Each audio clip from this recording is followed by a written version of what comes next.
श्रियकान्ताय कल्याणनिधये निधयेऽर्तिनाम् श्रीवेङ्कटनिवासाय श्रीनिवासाय मङ्गलम् लक्ष्मी सविभ्रमालोकसुभ्रूविभ्रमचक्षुषे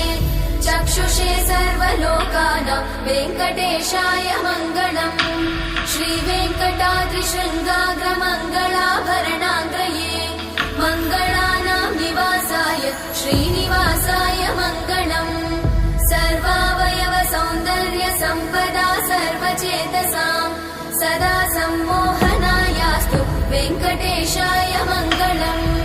नित्याय निरवध्याय सत्यानन्दचिदात्मने सर्वान्तरात्मने श्रीमद् वेङ्कटेशाय मङ्गलम् स्वतः सर्वविदे सर्वशक्तये सर्वशेषिने सुलभाय सुशीलाय वेङ्कटेशाय मङ्गलम्।